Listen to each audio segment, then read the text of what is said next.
Haters and gentle friends, welcome to That Final Girl Life. It's your favourite final girl here, taking you through the horrors and out the other side to find out what life is really like after the movie ends. First of all, I'm sorry that there wasn't an episode last week. Originally I'd planned to record this one, but then it was 38 degrees here in London and my body stopped working, so I couldn't. Thank you for your patience, and now I'm back to normal functioning. There shouldn't be any more unplanned gaps. In this episode, we'll be discussing A Wounded Fawn, a movie based on ancient Greek mythology, and its weird and wonderful final girl, Meredith.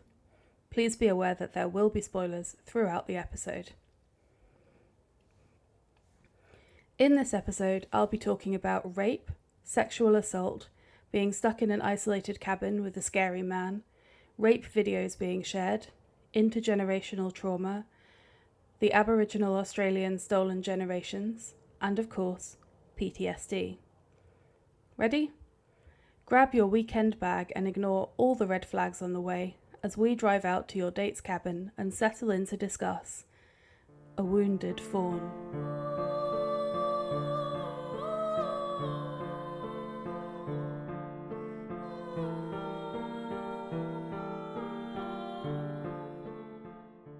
From the very beginning, we're set up to understand that this film will partly be based in myth. We open with an auctioneer describing a small sculpture which is up for sale. It's worth a lot of money, and it's based on Tisiphone, Alecto, and Megara, the Furies of Greek mythology. The auction is won by an antiques dealer named Kate, who is celebrating her win when her doorbell rings. The man who was bidding against her is there, and he offers her a huge sum of money if she'll give him the sculpture for his client instead.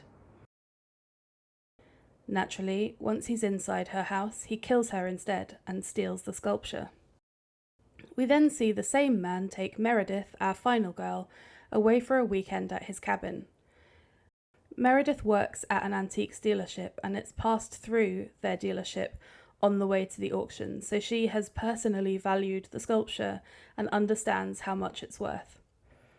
She doesn't know that this man has the sculpture though, and she doesn't know him very well at all, in fact. She's surprised by how remote the cabin is, and her friends are a bit worried that she's going away for a weekend with this guy that she barely knows. Things also keep happening on the way that are making her feel like perhaps she shouldn't go with him. At one point, they literally drive past a load of red flags waving at them in the wind, but she does that classic girl thing of giving him the benefit of the doubt. Right up until he kills her. Kills her? Wait, isn't she our final girl? Yep, she only seemed dead. Soon enough, she opens her eyes and starts killing him right back, and his killing takes a while. The ghosts of various other women he's killed come back to help out. Sometimes they kind of morph into the Furies from the sculpture. Sometimes they just look like they're dressed up for a local Amdram production. Honestly, it is immensely fun and very surreal. You just have to go with it because it would be easy to discount it as a bit too weird. My best piece of advice for this movie is just not to try to make it make sense. As daylight seeps in, the Furies dissipate, and we see that the man is simply beating himself to death. Meredith stands dispassionately while he twitches pathetically in front of her, writhing through the credits while she watches him die.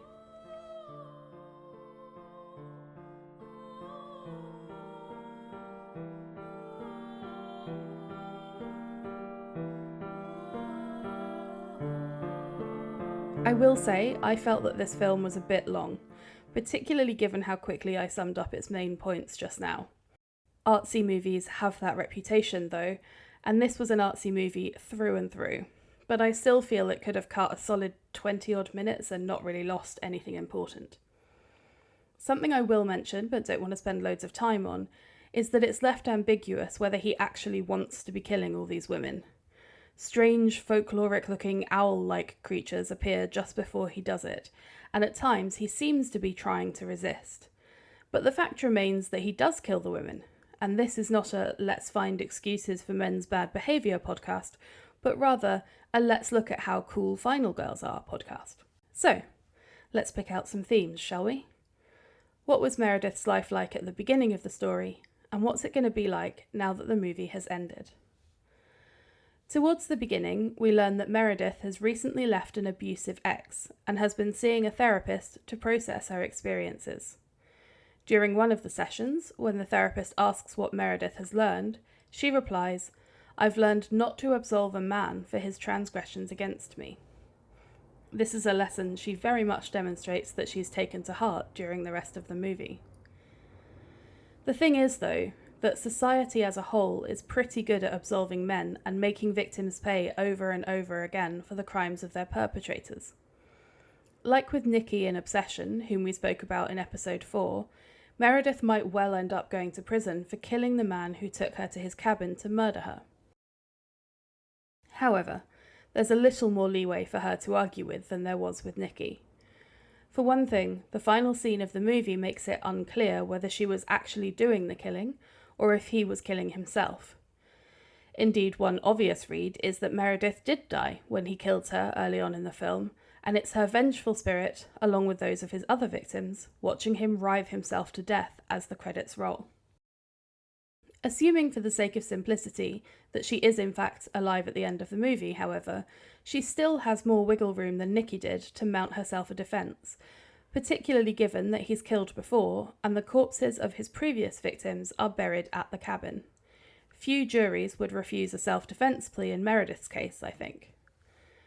So let's assume she doesn't have to go to prison.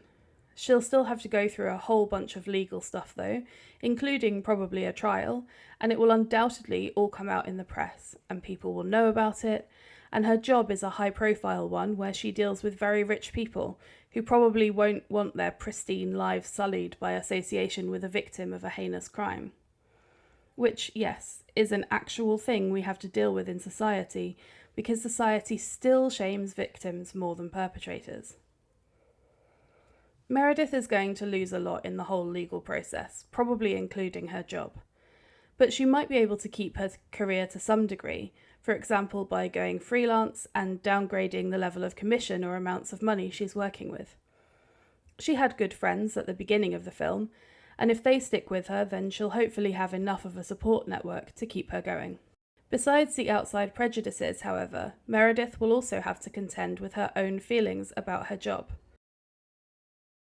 The Fury sculpture was central to this guy's case, after all, and it might make her reluctant to deal with the entire world of arts and antiquities. I know that in instances when I've had enough of a negative experience within a particular sphere, it's often put me off the rest of it too, even if there's nothing wrong with the area in itself. So perhaps she'll turn to something entirely new. One of the things we haven't spoken about loads is how traumatic experiences can sometimes end up indirectly leading you towards positive things in life as well. Meredith seemed happy enough working in a museum, looking through antiques and categorising them, but maybe she's so stressed from the trial and everything that she decides to just work in a coffee shop for a bit, discovers she loves it, and opens her own. Now I'm starting to sound like a Hallmark Christmas movie, but you never know. Life has a way of sometimes reorganising your priorities for you, and what comes out the other side isn't always bad. She might also decide that she still loves her subject area, but doesn't want to be working a traditional 9-to-5 anymore. Maybe she becomes really obsessed with the Furies after the weird spiritual experience of killing a man whilst lightly possessed by one of them, and so maybe she starts reading about them.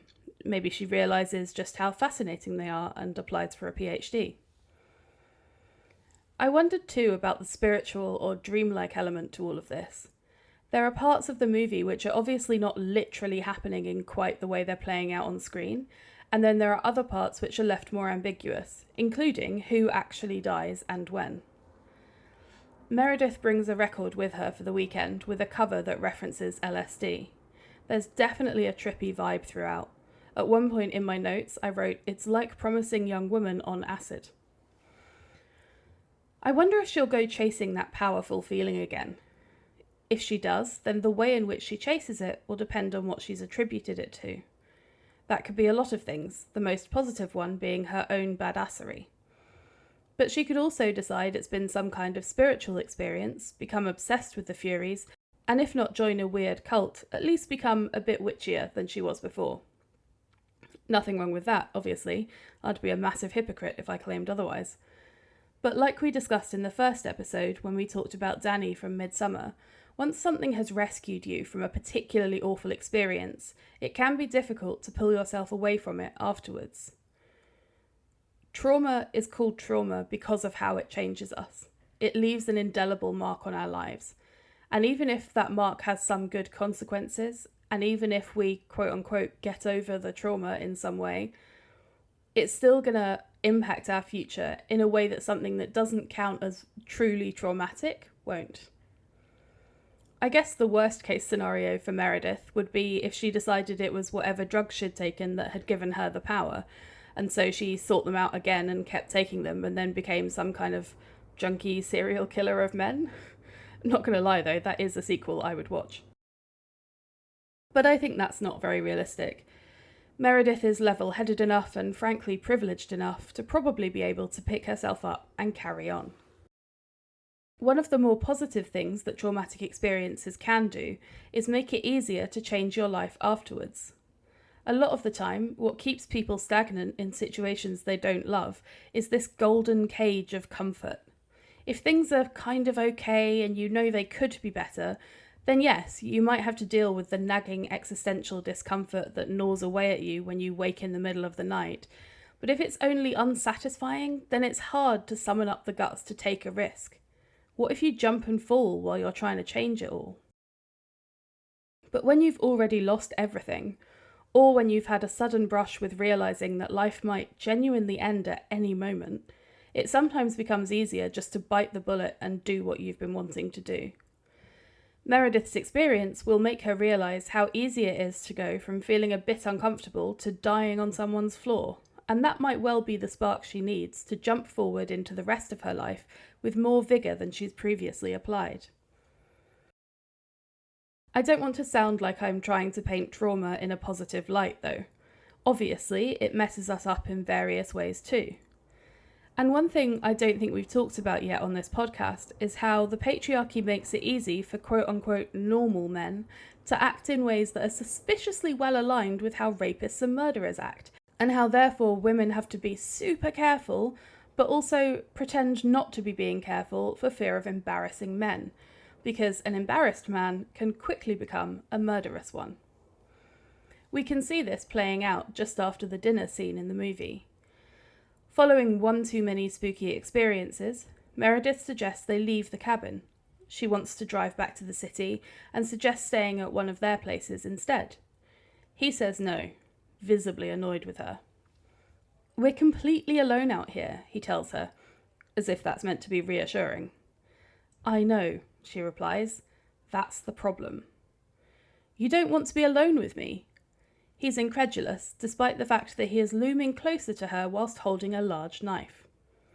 "I think you're being overdramatic," he adds, waving the fucking knife around. "I'm not comfortable staying here." Meredith states her boundaries calmly and clearly, like she's probably practiced in therapy. "Either you drive me home, or I'm going to call a rideshare."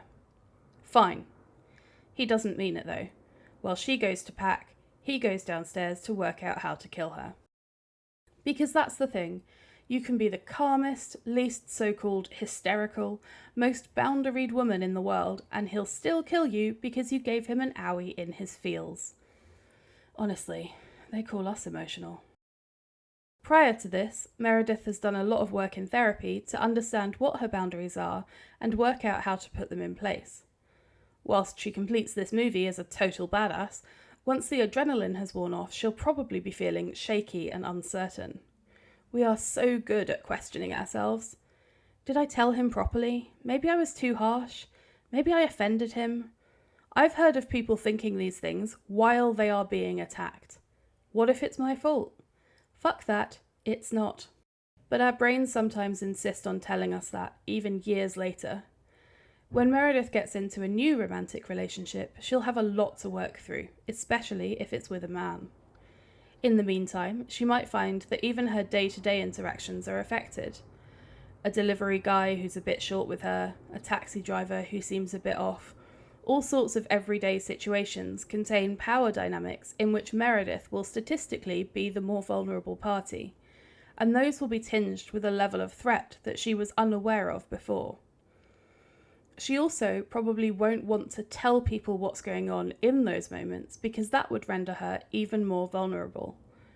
I'm reminded of a time a few months ago when I got in a taxi, and as I was trying to get out of the taxi driver tried to move my wheelchair.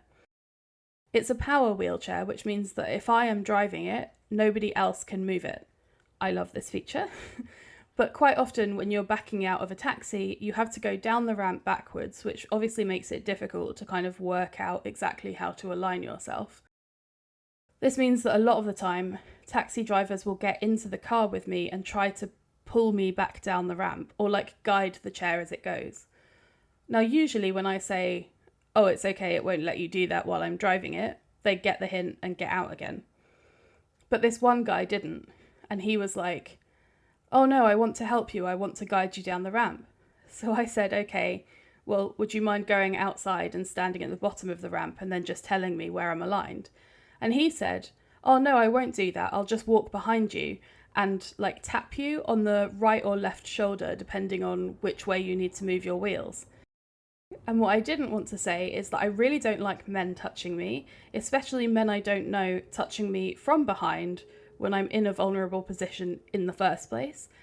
I felt like I couldn't say that, and I was also worried that he would be annoyed with me because he might feel like I was trying to say that he was doing something wrong, when I could tell that he was genuinely just trying to be kind, but completely getting it off the mark.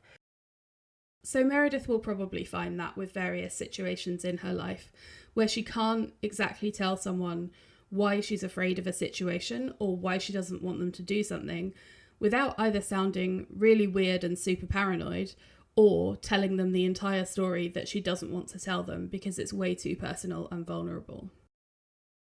Back on the topic of men being embarrassed, later on in the film he screams at the Furies, "Don't you fucking laugh at me!"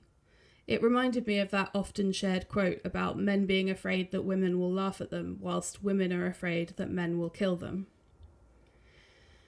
Towards the end of the movie, the man is literally lying dying on the ground, and all that the women are asking for is for him to take some accountability for what he has done.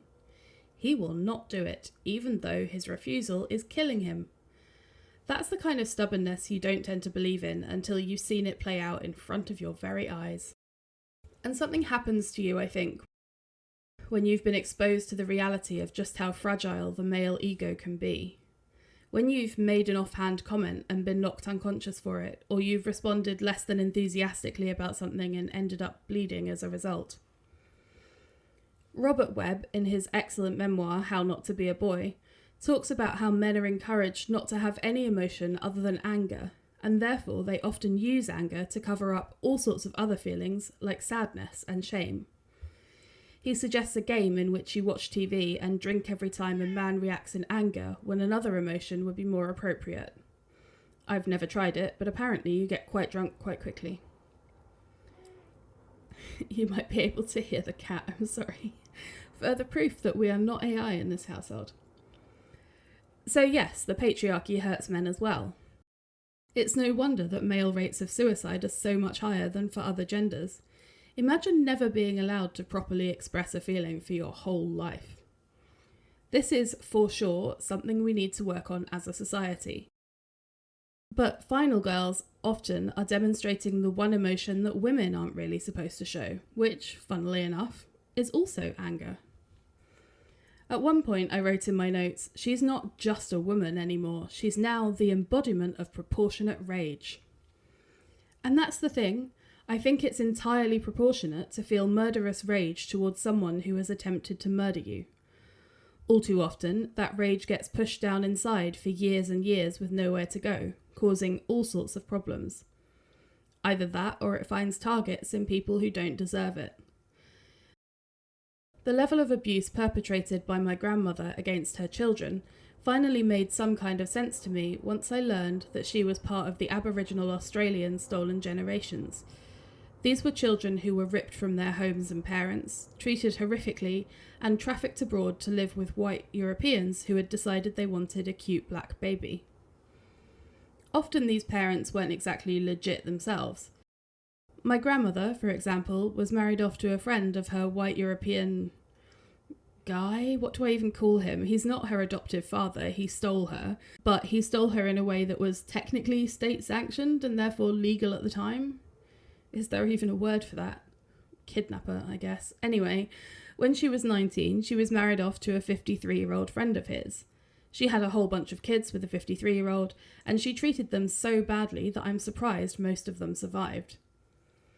But I wasn't surprised that she'd treated them like that once I learned how she'd probably been treated. I also wasn't surprised that she'd spent her entire life pretending to be white, even though she was visibly black. My grandmother having been treated badly, of course, doesn't excuse her abuse of her children. But it does go some way towards explaining it. Because society shames victims, because there were no reparations for the horrors inflicted on the Aboriginal communities, because women are taught to be submissive and pliable and quote-unquote good, there was nowhere for her rage to go. So she married the 53-year-old because she didn't have a choice. Eventually, she left him and ran away with a younger man, but he ended up being abusive, and the cycle just went on and on. And then some of the children my grandmother gave birth to became abusive parents to their own children too, including the one who raised me. At some point, we might end up having to talk about a final girl who turns out a bit skew-if in the child-rearing department. That won't be a fun conversation, but it will be a realistic one. And all of the things I've just spoken about can and do live side by side in your average final girl. Yes, she might flinch when the delivery guy drops a parcel on the floor a bit too hard, but she also knows she's able to fight for her life and win. You can be broken and a badass at the same time. God knows enough of us are. I found one line particularly interesting because I've written a bit about secrecy as part of my academic life. When they're lying on the living room floor, and she's just attacked him, and he's slipping into a kind of hallucinatory dream sequence, a voice says to him, "All your secrets are escaping." Underneath that I wrote, "Men's secrets are attacking women, women's secrets are being attacked, but we're not keeping them anymore." Now, I realise that this statement is both gendered and general. Of course, women can and do attack people too. But in the context of the movie, as well as in the context of general statistics, it remains true. A few years ago, I had my own moment of realisation in which I suddenly became unashamed of my past. A couple of things pushed me there. Firstly, talking to my therapy clients about their experiences and realising that I'd never felt they should be ashamed, because of course they shouldn't. And the second thing that really made a difference was that I read an account of a group of teenage girls who were raped on camera at a party, and then the videos were shared around by the boys who had done it. Unusually, rather than keeping quiet, the girls had banded together, told their parents, and come out with their heads held high, demanding justice. Annoyingly, I now can't seem to find the story, but if anyone knows which account I'm talking about, please leave a comment. But the combination of these things brought me one day to the realisation that actually I had nothing to be ashamed of. Not about the abuse that happened to me anyway. I've never trafficked a child. I've never hit a child either, except when I was also a child and we were in the playground. I've certainly never raped a child. I'd rather die than do that. So why in the world would I feel ashamed? What could I possibly be ashamed of?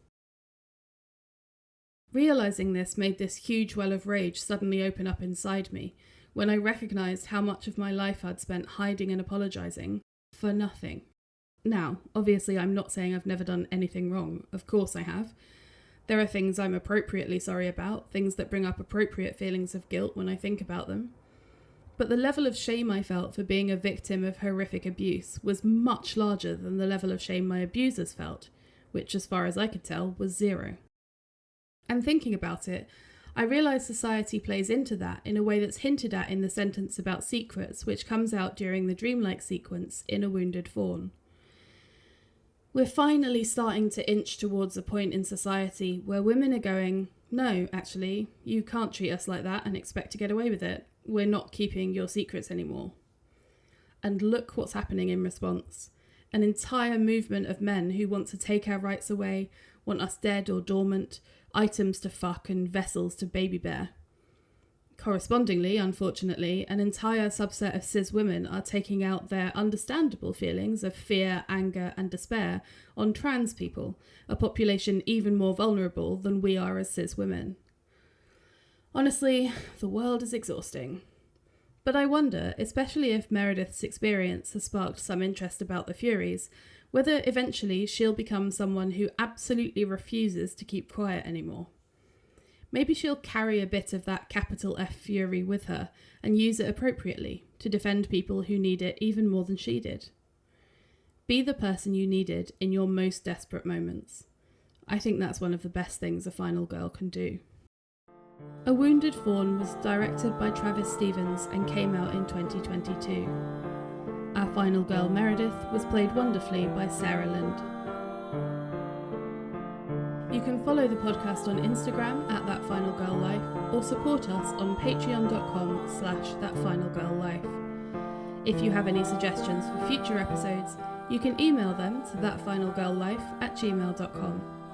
Thank you for listening, and until next time, remember, the horrors persist, but so do we.